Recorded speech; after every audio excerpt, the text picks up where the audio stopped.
So this is the tomato. This is only like a month, but the tomato that I bought, it's kind of like 2-3 months already. So this is the tomato that I bought. No, I'm sorry, that I germinate myself from the seeds. So what I will do to graft it is, like, first I have to take this one. They don't have to be like that. I will cut it. So I will count 1, 2, 3 from the third leaf. I will cut it this way, and this is where I will do my grafting, like that. So when you graft, especially tomatoes, it's just very easy because they're very soft. They're almost, very delicate to work with. And as you see, I have here the sucker that I cut from my mature tomatoes that I bought. So what you see is, it's a lot of ways of grafting actually, but then I will do this simplest one. I will just cut like that, and then you cut the same way on the other side. And as you see, I'm just using a blade, because when it comes to grafting very soft plants like tomatoes, you don't really need. I have a grafting knife, but this time I will only use this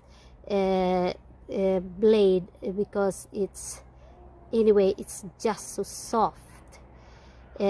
So now, as you see, I had already cut it that way. And what I will do with my tomato here is I will cut it, I will cut it on the middle. I will make a cut on the middle. So now I have a cut on the middle of the other tomatoes. So what I will do is that I will insert this tomato, and yeah, after that, some people, they can actually just it's not so easy. For me, I'd rather graft an apple tree than graft a tomato, because grafting a tomato, it can be really sometimes not so easy. So if you have already there, now the tomato is there, yeah, you have to use something to tie it. What I will use this time is just a piece of plastic. And if you wonder what kind of plastic is this, actually it's this kitchen plastic thing you use for wrapping. You can use, actually, if I'm grafting apple trees, I actually use a different kind. There is even a grafting tape, but this time I will use this plastic, because as what I said, these tomatoes are very soft, and you don't need a very very strong grafting tape to graft them. Just be sure that they have contact to each other. Grafting actually can be very challenging, because I have been grafting for like 3 years now. If you are grafting other plant, like for example apple trees, all kinds of fruit trees that grows here in Europe, I usually do it on April. I don't do it this time, but anyway, with tomatoes it doesn't matter. So now I have the tomatoes there being grafted. And yeah, what do you do after you graft? After you graft the tomatoes, you have to put them on a place where they cannot get sunlight, because they are still very sensitive.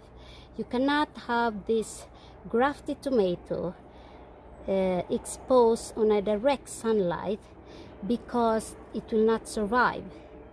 They have to be away from direct sunlight and away from rain. So now I have it grafted there. I will just see to it that it is totally connected, the two of them. There are some people that when they graft tomatoes, they will even just put a kind of clip. It's like a clip where they only clip onto the tomatoes. So as what you see, I have it there now. now it's already in there and connected.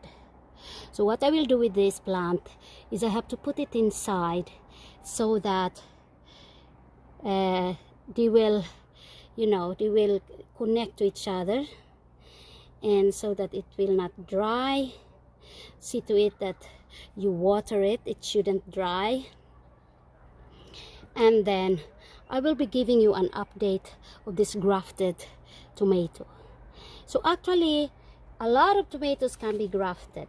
If you want a tomato to bear different kind of fruits, you can let for example like this, you can actually let a sucker grow until it's kind of very strong stem, and you can graft on it. So this tomato is actually this kind. So if you want another kind of tomato in a plant, it's only to graft another kind of tomato, another sort of tomato to this tomato, and then you can have a tomato that has two different fruits. And it's same principle when it comes to other fruits like the apple trees and all this stuff. So that's all about my grafting of tomatoes. If you wonder, I have done this like 3 years already, that every April, every summer I do this. I had experiment a lot. My first year was never been good, but then the second year and the third year, you really learn. So don't stop learning. When it comes to gardening, it's a continuous process, and it's something that if you love it, just do it. And to experiment is nothing bad on it. So just continue experimenting things. Try, you know, I learn everything in YouTube, and I believe that you can learn things in YouTube. You can learn things by your own experience. And speaking of taking care of another one, taking care of tomatoes, as you see in here, there is a leaf here that is very near the soil, and that kind of leaf I have to take them out, because it's not nice when your leaf is reaching the soil, because the tendency is they can get some bacteria and or other things that makes your tomato plant feel bad. So that's all for today about tomatoes. I will be giving you an update of it. Thank you so much for watching. See you again next time.